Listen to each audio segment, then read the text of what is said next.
Assalamualaikum warahmatullahi wabarakatuh. Selamat pagi anak-anak. Semoga kita selalu diberikan kesehatan ya. Sebelum kita belajar pada pagi hari ini, mari kita berdoa menurut keyakinan masing-masing. Berdoa dimulai.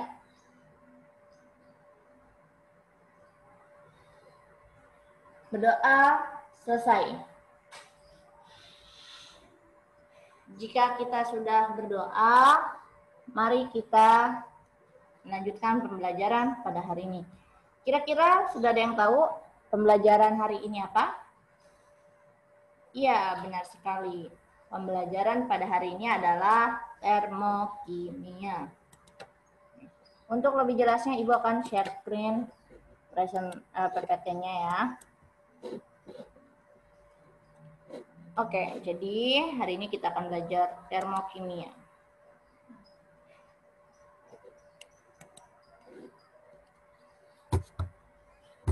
Untuk mengetahui dan lebih jelasnya, kita harus mengetahui tujuan terlebih dahulu.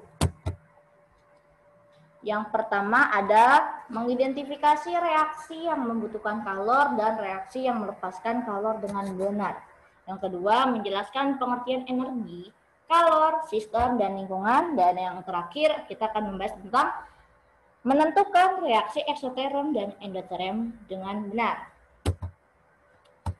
Ya, coba kita lihat gambar di bawah ini. Ini gambar apa sih? Gambar kopi yang diseduh pakai air panas atau kopi panas. Nah, pasti yang perempuan pernah nyeduhin kopi buat ayahnya. Dan apalagi nih yang laki-laki suka bikin kopi sendiri. Nah, pas sudah diseduh oleh air panas dengan air panas, kalau kita pegang gelasnya itu akan terasa apa? Tangan kita nih.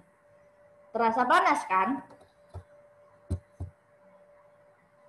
Nah, ini juga ada. Kalau misalnya kita megang gelas dengan air minum atau coklat nih di sini yang ada esnya, tangan kita akan terasa dingin. Iya, benar sekali.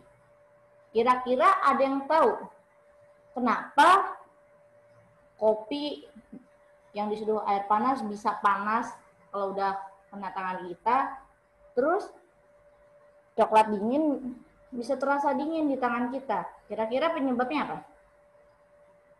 Ya, benar sekali. Kira-kira itu penyebabnya adalah terjadinya pelepasan kalor atau penyerapan kalor. Ya, jadi adanya perubahan energi. Nah, biasanya perubahan energi atau kalor biasa disebut dengan entalpi, perubahan entalpi. Seperti ini simbolnya. Nih. Nah, gini ya, perubahan entalpi delta H. Sini, biar jelas Ibu gambarkan. Nah, oke ya. Lanjut. Di sini udah paham kan sampai sini? Ya, Ibu akan clear all drawing. Nah, jadi pokok bahasan yang kita akan bahas ada 4 nih. Yang pertama ada pengertian termokimia, yang kedua sistem dan lingkungan, yang ketiga reaksi eksoterm dan reaksi endoterm, yang keempat ada kesimpulan. Nah, sini coba kita lihat termokimia. Termokimia itu berasal dari 2 kata. Yang pertama ada termo, yang kedua ada kimia. Termo itu artinya apa?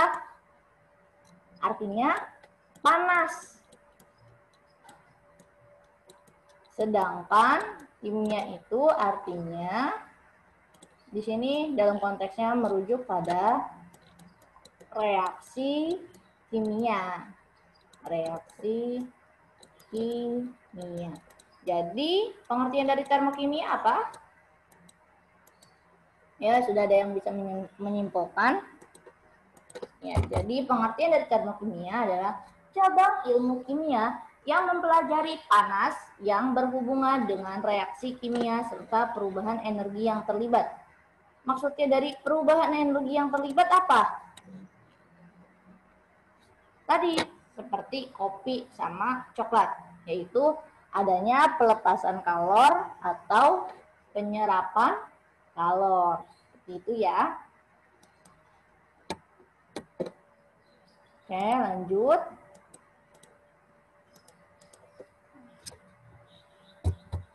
Nah, di sini kita akan mengamati gambar di bawah ini.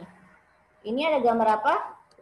Ada gambar gelas yang berisi air dan garam. Namanya pelarutan antara garam dan air atau NaCl dengan H2O. Nah, di sini gambarnya ada apa? Air dan garam kan? Air dan garam di termokimia atau di pembelajaran hari ini kita sebut sistem. Ini ada gelas juga. Air dan garam ini kita sebut sistem. Kenapa sistem? Jadi sistem itu segala sesuatu yang menjadi pusat perhatian kita. Jadi kan ada gelas, ada meja, tapi kita akan mengamati garam dan air. Sedangkan gelas itu adalah bagian yang ada di gelas ini. Bagiannya selain dari air sama garam kan, berarti gelas itu disebut lingkungan. Kenapa disebut lingkungan? Karena bagian di luar sistem. Contohnya ada lagi nih, misalnya kita berdiri nih. Kita berdiri di sini. Terus di sini ada pohon. Ada awan. Nah, yang menjadi sistemnya itu kita. Karena kita yang menjadi pusat perhatiannya. Sedangkan seperti pohon, ada awan, ada burung, dan lain-lainnya adalah itu lingkungan. Ya, jadi paham ya? Membedakan sistem dan lingkungan. Nah, ini Ibu akan menggambarkan skema tentang sistem dan lingkungan. Berarti sini sistem nih, yang bulatan kecil ini sistem, karena dia itu cuma menjadi pusat perhatian. Sedangkan lingkungan itu sangat luas. Jadi selain dari yang kita amati, itu adalah lingkungan. Oke, paham ya? Nah, di sini ada sistem berdasarkan interaksinya. Jadi, jangan salah nih. Nggak cuma kita doang yang berinteraksi, tetapi sistem juga berinteraksi. Sistem berdasarkan interaksinya dibedakan menjadi 3. Yang pertama ada sistem terbuka, sistem tertutup, dan sistem terisolasi. Nah, di sini kita lihat ada perbedaannya loh. Jadi, perbedaannya apa? Coba kamu amati yang ada di gambar ini. Apa sih yang membedakan antara sistem terbuka, tertutup, dan terisolasi? Nah, sudah ketemu belum perbedaannya? Nah, oke, baik, Ibu jelaskan. Jadi, ini yang pertama ada sistem terbuka. Kalau dilihat dari sini ada gelas yang berisi air. Gelas berisi air tetapi tidak ditutup. Itu namanya sistem terbuka. Kenapa? Karena dia di sini ada nih, di sini ada diagramnya atau gambar yang simpelnya. Sistem akan ke lingkungan, juga bisa akan lingkungan ke sistem materi nih. Jadi sistem terbuka ini adalah suatu sistem di mana perpindahan materi. Materinya yang mana kalau di gambar ini? Tebak yang mana perpindahan materinya? Nah, perpindahan materinya di sini adalah contohnya itu uap air. Yang di sini kan ada gambar materi. Perpindahannya itu uap air. Uap air itu di dalam gambar ini disebut materi. Misalnya kayak kalau misalnya dibuka apa ada nanti batu nyemplung nih di sini, itu materi nih. Sedangkan energi yang dimaksud di sini, energi bisa dilepaskan atau bisa diserap oleh sistem. Energinya di sini yang mana? Energinya yaitu panas. Panas itu energi atau bisa disebut juga kalor kan? Gelasnya bisa menyerap panas atau bisa melepas kalor atau panas gitu. Nah, beda. Jadi sistem terbuka apa artinya?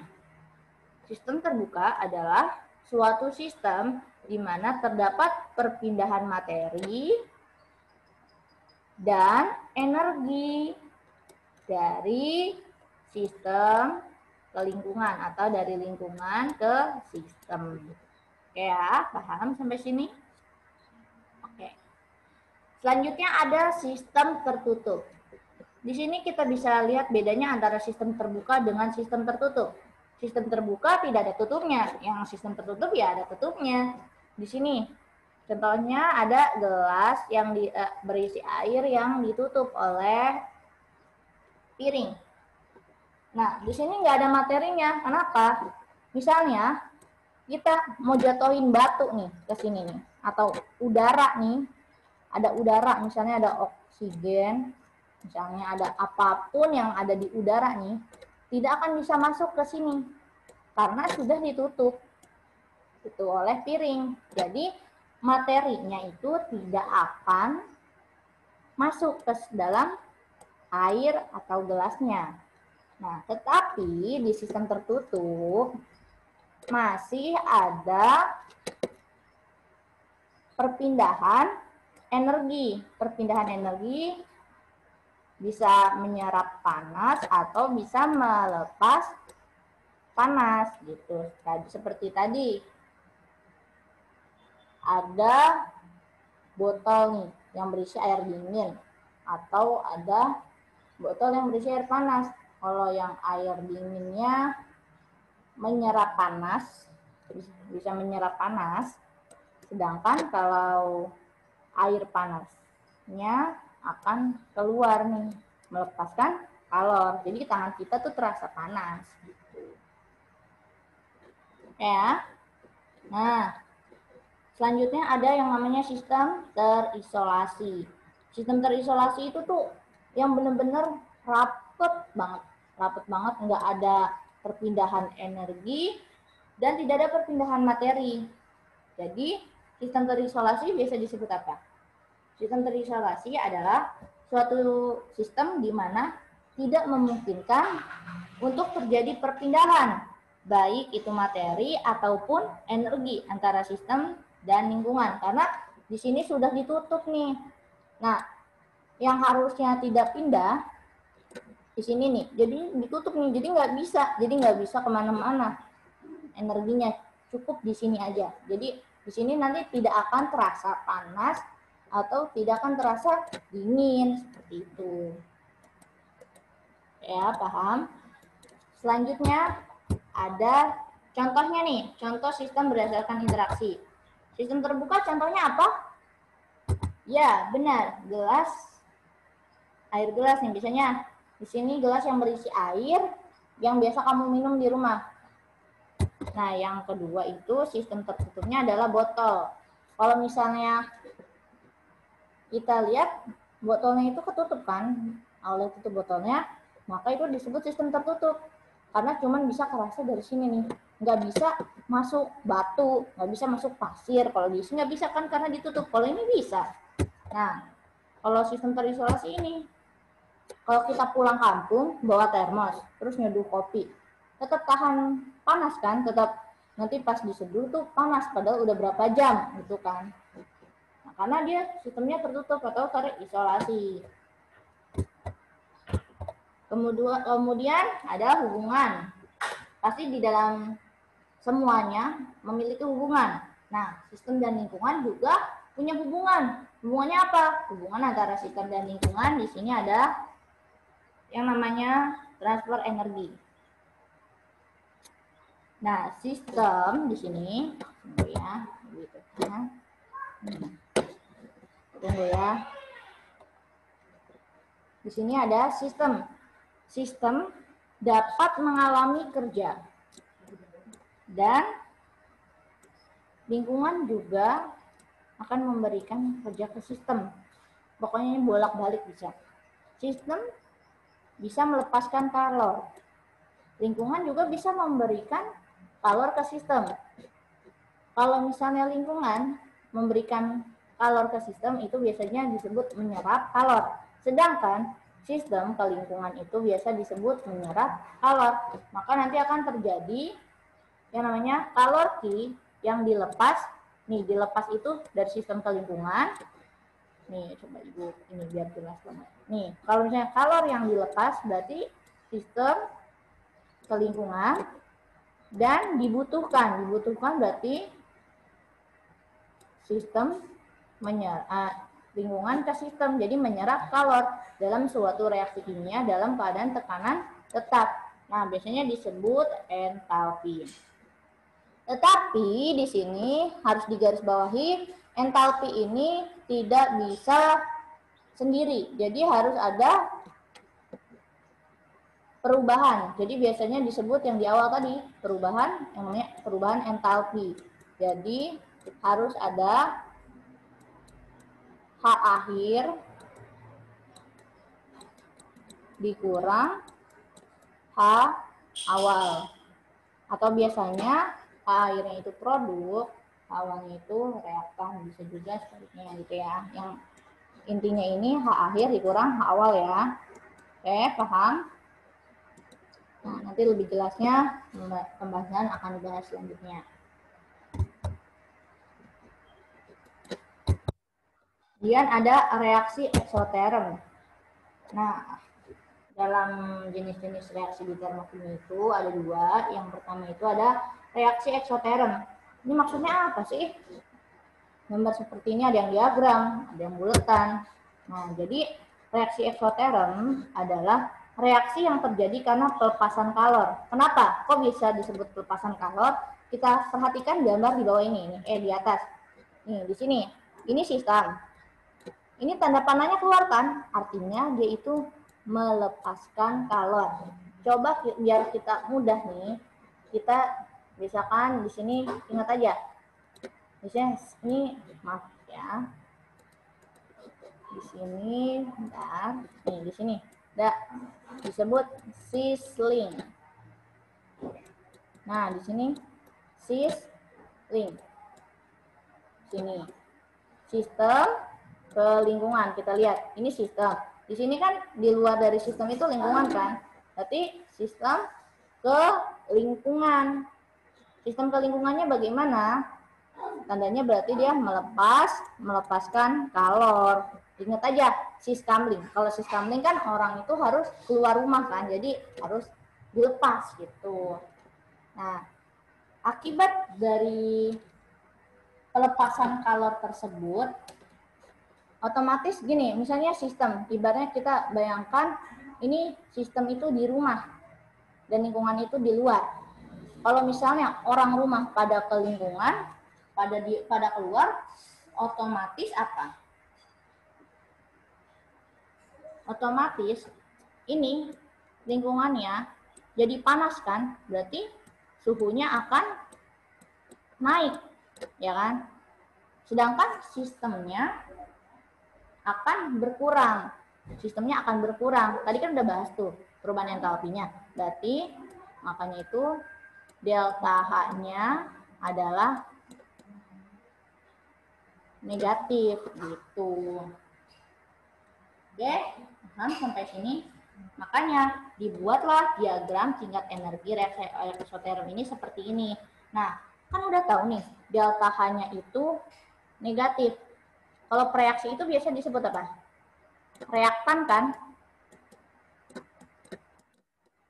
Sedangkan hasil reaksi itu disebut apa? Produk. Ya kan? Nah, kenapa? Kok bisa tanda panah ke sini? Ke bawah nih. Ingat aja, ini kan delta H-nya minus nih kalau eksoterm. Berarti kalau misalnya yang negatif-negatif itu kemana? Ke bawah kan? Gitu. Jadi reaksi di sininya tanda panahnya akan jadi ke bawah. Paham sampai sini? Nah, Ibu akan jelaskan lebih jelas yang tentang diagram tingkat energi reaksi eksoterm. Misalnya kayak tangan kita panas nih, digosok-gosokkan, itu juga reaksi eksoterm. Lanjut ya. Nah, di sini ada diagram energi reaksi eksoterm yang lebih detailnya. Nah, di sini kita bisa cek awalnya cara menggambarkannya seperti ini, biar kita nggak keliru. Gua akan gambarkan ulang.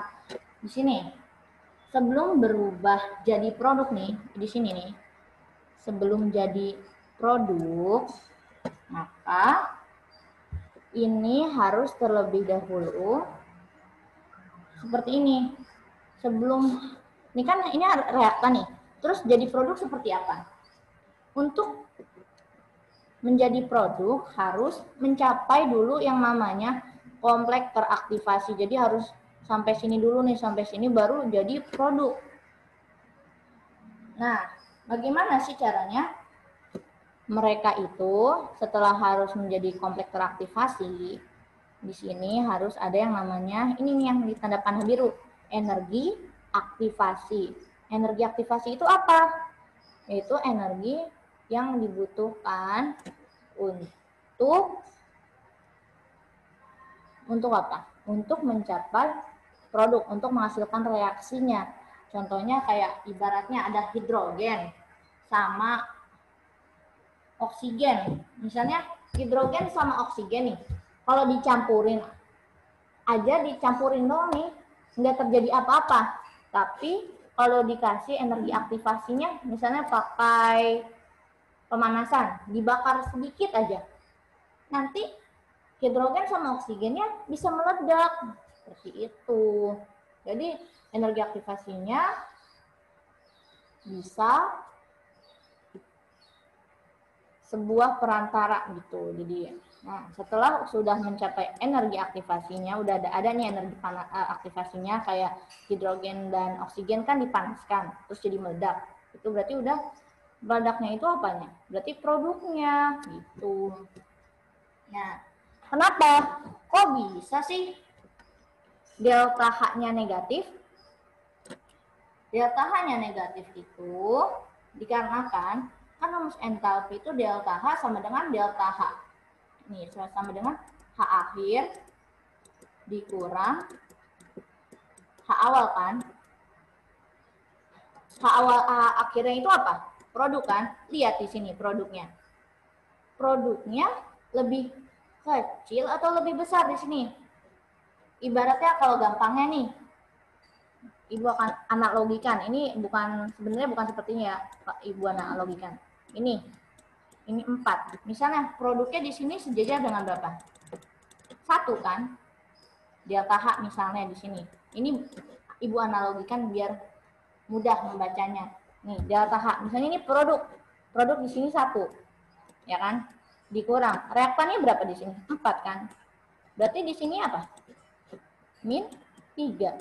Makanya delta H-nya itu berapa?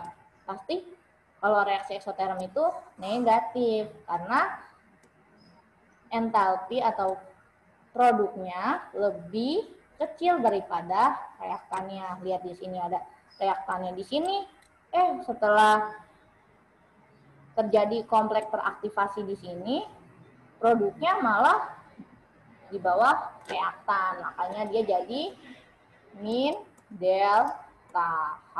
Oke, paham ya? Oke, lanjut. Ini sudah paham kan reaksi eksoterm diagram energinya? Biar seperti anak kimia banget gitu ya.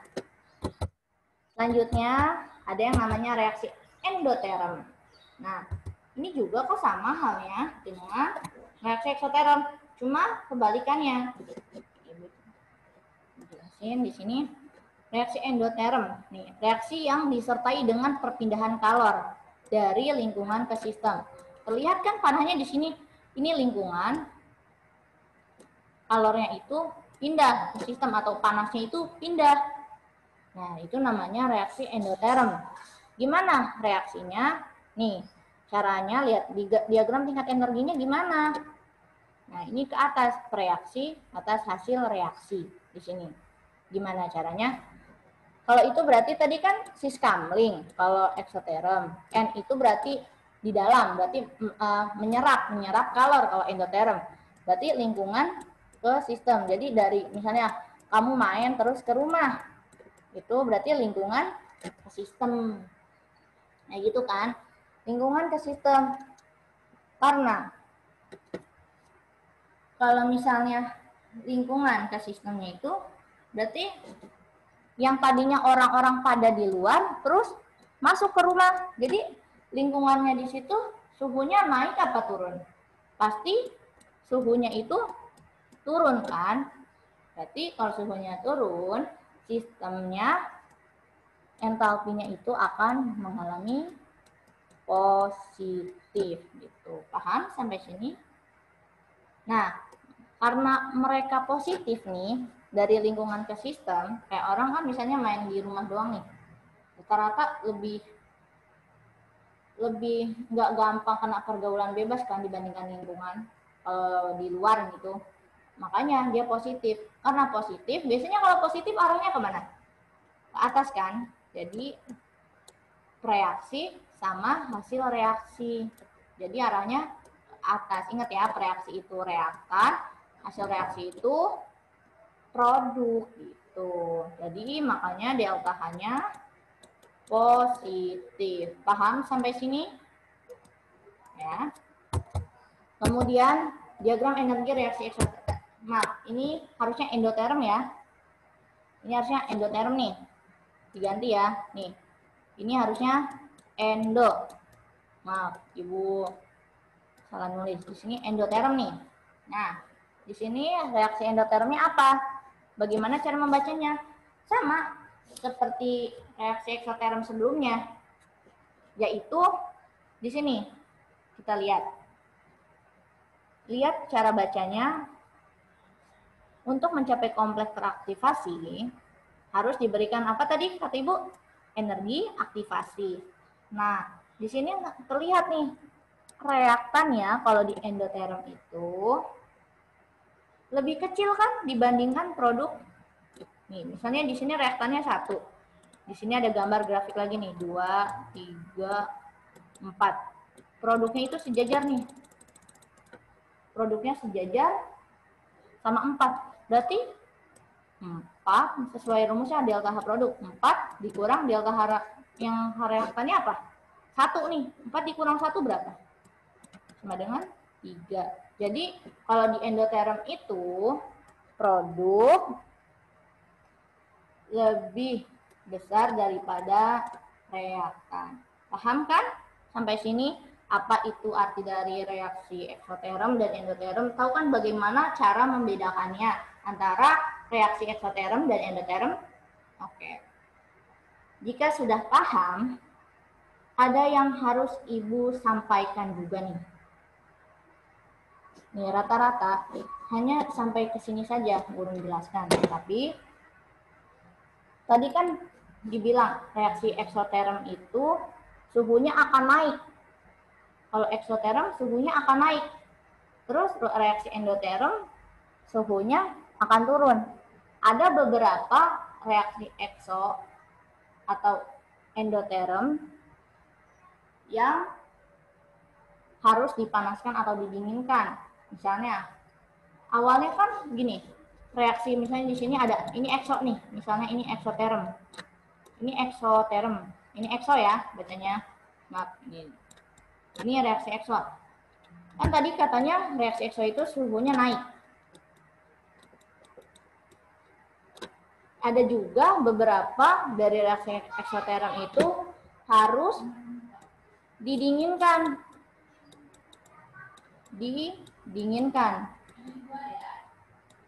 Sedangkan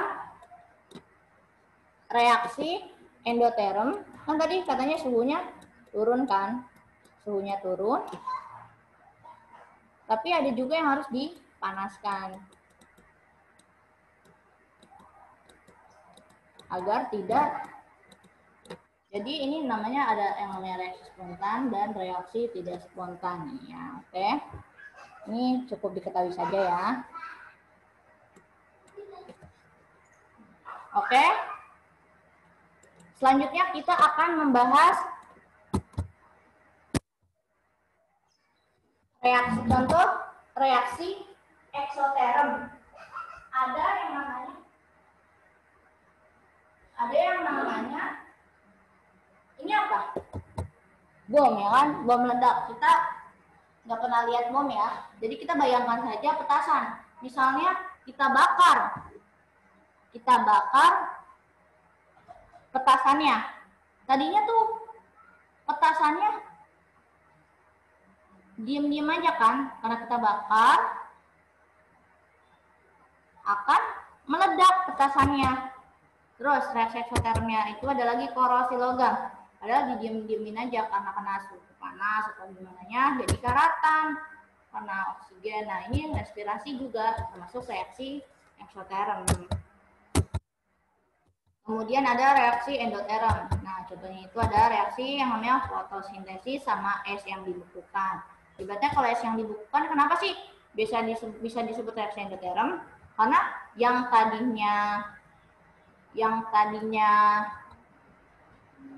jadi dari air jadi beku, itu kan dingin juga kan, naik suhunya naik kan, jadi dingin terus beku gitu kan.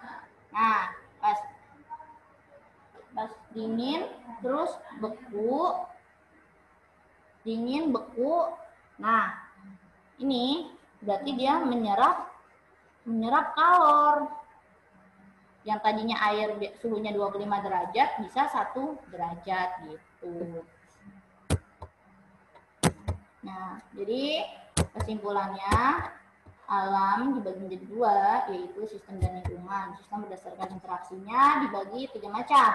Ada sistem terbuka, sistem tertutup, terisolasi. Dan jenis reaksinya juga dibagi menjadi 2. Ada reaksi eksoterm dan reaksi endoterm. Oke, ada pertanyaan sampai sini? Jika ada pertanyaan bisa melalui WhatsApp group atau komen di YouTube Ibu ya. Selamat mengerjakan LKPD yang telah disediakan. Semangat ya sekolah lainnya, you can do it guys. Jangan lupa di like, comment, and subscribe. Semoga pembelajaran hari ini bermanfaat. Assalamualaikum warahmatullahi wabarakatuh. Salam sukses, Kimia Jaya.